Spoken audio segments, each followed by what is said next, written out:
चलिए नमस्कार दोस्तों, आप लोगों ने थंबनेल में देख ही लिया होगा आपकी एग्ज़ाम आने वाली है पटवारी की।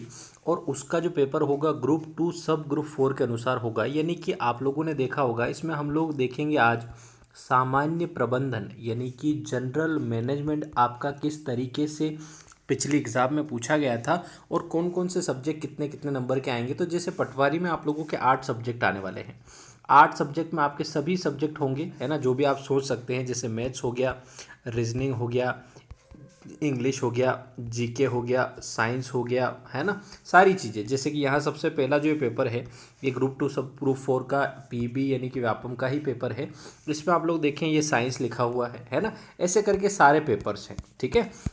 तो अब ये सारे हैं, हम लोग आज जो देखने वाले हैं वो है आप लोगों का जनरल मैनेजमेंट यानी कि मैनेजमेंट किस प्रकार से पूछा गया था, वो मैं आप लोगों को आज के इस वीडियो में यहाँ पर बताता हूँ दोस्तों। चलिए 1 मिनट में आपको लिए चलता हूँ। पेपर थोड़ा बड़ा है, 200 नंबर का, इस वजह से अभी जीके चल रहा है, हिंदी चल रहा है, इंग्लिश, मैथ, सब कुछ। जनरल मैनेजमेंट यहाँ पर आएगा दोस्तों। 1 मिनट, आपका जो पेज है ना, ये कंप्यूटर चल रहा है, कंप्यूटर भी आप लोगों का पूछा जाएगा, है ना। चलिए यहाँ पर 1 मिनट, ठीक है। चलिए ये कंप्यूटर, ये आप लोगों को दिख रहा है कौन सा आइकन, फायरबॉक्स का है ना, सारी चीज़ें। ये 25 क्वेश्चन। अब ये यहाँ पर रीजनिंग आ गया। रीजनिंग के बाद में आप लोगों का जनरल मैनेजमेंट आएगा। 25-25 के नंबर के सब रहेंगे, ठीक है। तो यहाँ पर आप लोग देखेंगे कि जनरल मैनेजमेंट ये इस प्रकार से आप लोगों का पूछा जाएगा। जनरली ये जो सामान्य प्रबंधन जो होता है, जिन लोगों ने कॉमर्स पढ़ी है, मैनेजमेंट पढ़ा है, उन लोगों को पता होगा कि ये जो क्वेश्चन है किस प्रकार से पूछे जाएंगे। अगर आपको नहीं पता है तो आप लोग ध्यान दीजिएगा कि किस तरीके से पूछा जाएगा। जैसे पहला क्वेश्चन आप लोगों की नज़र के सामने ये रहा, ध्यान दीजिएगा। सामाजिक सांस्कृतिक वातावरण फर्म जो है का गठन करता है, किसका गठन करता है? ऑल ऑफ द अबव, है ना। ये ऑप्शन आपका लास्ट में देना था, फर्स्ट में दे दिया। Micro environment, macro environment, internal environment. तो यहाँ पर आपका जो आंसर बनेगा वो बनेगा मैक्रो, यानी कि वृहत पर्यावरण का गठन करता है। यानी कि सामाजिक और सांस्कृतिक वातावरण जो है वो वृहत पर्यावरण का गठन यहाँ पर करता है ना। सोशियो कल्चरल एनवायरनमेंट कंस्टिट्यूट किसका फ्रेम करता है ना। तो ये आप लोगों के मैक्रो यानी कि वृहत पर्यावरण का गठन करता है। यहाँ पर क्वेश्चन नंबर 2 आप लोग देखिएगा किस तरीके से पूछा गया है, ठीक है। जैसे साझा का मतलब होता है दोस्तों पार्टनरशिप, जैसे मैथ्स में हम लोग पढ़ते हैं उसी प्रकार से पार्टनरशिप आप लोगों ने, जिन लोगों ने अकाउंट पढ़ा होगा 12th में, है ना, जिन लोगों का 11th-12th से कॉमर्स रहा है, उनको थोड़ी सी यहाँ पर आसानी होने वाली है दोस्तों। तो यहाँ ध्यान दीजिएगा आप लोग क्या लिखा हुआ है। जैसे लिखा है बिजनेस एंटाइटी क्रिएटेड बाय 2 और more firms coming together characterised by share ownership government इस काल क्या कहलाता है। मान लो आपको पूछा गया है कि दो बिजनेस एंटाइटी, दो बिजनेस अगर साथ में मिलकर के काम कर रहे हैं, कमिंग टुगेदर यानी कि साथ आ रहे हैं, characterised by share partnership, ownership को शेयर कर रहे हैं, एक दूसरे के साथ साझा कर रहे हैं, तो वो क्या कहलाता है। सबसे पहला ऑप्शन है आप लोगों का कार्यभार संभालना, टेक ओवर करना, ये थोड़ा अलग होता है। फिर एक्विजिशन यानी कि अधिग्रहण कर लेना, उसको ले लेना। विलियन यानी कि मर्ज करना, या फिर जॉइंट वेंचर। देखो यहाँ पर ध्यान देने की बात है कि जब कार्यभार संभालना, टेक ओवर करना, टेक ओवर कब किया जाता है? जब ए कंपनी, जैसे मान लो 2 कंपनियां हैं ए और बी, है ना। अब ए और बी में बी का टेक ओवर ए कब करेगी? जब बी पूरी तरह से इंसॉल्वेंट हो जाएगी या बी का मालिक इसको ए को बेच दे, तब जाकर के ए जो है उसको टेक ओवर कर सकती है। तो यहाँ पर पहला जो ऑप्शन होगा दोस्तों वो हमारा हो जाएगा गलत, ठीक है।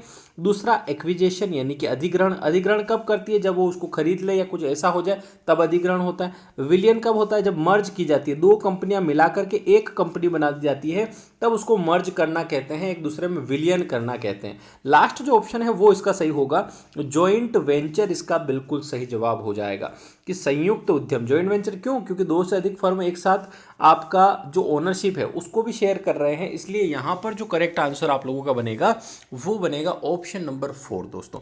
बोलो क्लियर हो रहा होगा आप लोगों को, ये चीज़ समझ में आ रही होगी। चलिए आगे बढ़ते हैं दोस्तों, है ना। ये देखो इसका आंसर जो है वो जॉइंट वेंचर है। जॉइंट वेंचर हम लोग वैसे भी बिजनेस में पढ़ते हैं, ठीक है। चलिए आगे बढ़ते हैं दोस्तों।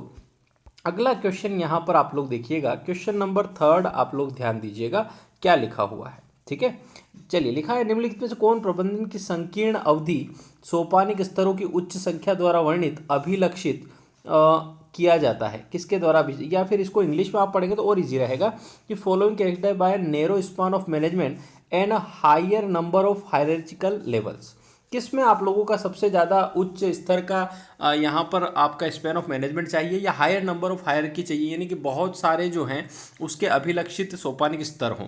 तो सबसे पहला ऑप्शन है टॉल स्ट्रक्चर या लाइन अथॉरिटी या स्टाफ अथॉरिटी या फ्लैट स्ट्रक्चर। तो इसका आंसर देख लेते हैं। इसका आंसर जो होगा टॉल स्ट्रक्चर, यानी कि सबसे लंबा स्ट्रक्चर जिसका होगा उसी में उच्च संख्या द्वारा वर्णित या सोपानिक स्तर होंगे। हायरार्की का मतलब क्या होता है? हायरार्की का मतलब यहाँ पर आप समझे, हायरार्की का मतलब होता है एक तरीके से क्रम में चलता हो। जैसे मान लो दादाजी की जो ज़मीन है ना, वो पिताजी के पास आई, फिर पिताजी की ज़मीन जो है आपके लक्षण के हिसाब से तो क्या ही आएगी आपके पास, चलो ठीक है, पर इस तरीके से है ना जो क्रम में चलता रहे उसको क्या कहा जाएगा? हायरार्की कहा जाएगा, हायरार्की कहा जाएगा। बोलो क्लियर हो रहा है इस तरीके से। चलिए अगला जो क्वेश्चन है वो आप लोग देखिएगा, क्वेश्चन नंबर 4 यहाँ पर सामान्य प्रबंधन का कि निम्नलिखित में से कौन सा शब्द संगठन के अस्तित्व के कारण परिभाषित करने के लिए इस्तेमाल किया जाता है? मिशन, लक्ष्य, दृष्टि या उद्देश्य। चलिए 4 ऑप्शन है आप लोगों के सामने, कौन सा ऑप्शन आप लोगों का बिल्कुल सही जवाब हो जाएगा? फटाफट से आप लोग करिएगा कि कौन सा जो शब्द है वो संगठन के अस्तित्व यानी कि ऑर्गेनाइजेशन का रीजन के कारण को परिभाषित करने के लिए। तो मिशन, लक्ष्य, दृष्टि या उद्देश्य। तो यहाँ पर क्या हो जाएगा? ऑब्जेक्टिव होगा या विजन होगा? देख लेते हैं एक मिनट। मिशन है इसका, यहाँ पर क्या आंसर हो जाएगा? किसके लिए इस्तेमाल किया जाता? तो ये आपका मिशन, संगठन के लिए अगर इस्तेमाल किया जाए तो संगठन के लिए वो क्या कहलाएगा? मिशन कहलाएगा दोस्तों। ठीक है, चलिए ये जो पीडीएफ है मैं आप लोगों को प्रोवाइड करवा दूंगा। आप पटवारी सामान्य प्रबंधन या जनरल मैनेजमेंट करके मैसेज कर दीजिएगा। ये पीडीएफ मैं पूरी आपको दे दूंगा, तो आपको ये पूरा एक आइडिया हो जाएगा कि जो आप लोगों का 200 नंबर का पटवारी का पेपर आने वाला है वो किस प्रकार से आएगा। आप एक बार इस पेपर को लगाइएगा, आप लोगों को आइडिया हो जाएगा कि किस तरीका का पेपर यहाँ पर होने वाला है दोस्तों। तो आप लोग मुझे इस नंबर पर मैसेज कर दीजिएगा। जिनको भी ये पीडीएफ चाहिए, पटवारी की पीडीएफ आप लोगों को चाहिए, तो आप जनरल मैनेजमेंट या पटवारी की पीडीएफ करके प्रीवियस ईयर का मांग लेना, मैं आप लोगों को प्रोवाइड कर दूंगा। ठीक है दोस्तों, चलिए थैंक यू सो मच, मिलते हैं नेक्स्ट वीडियो में, तब तक के लिए अलविदा, धन्यवाद आप लोगों को।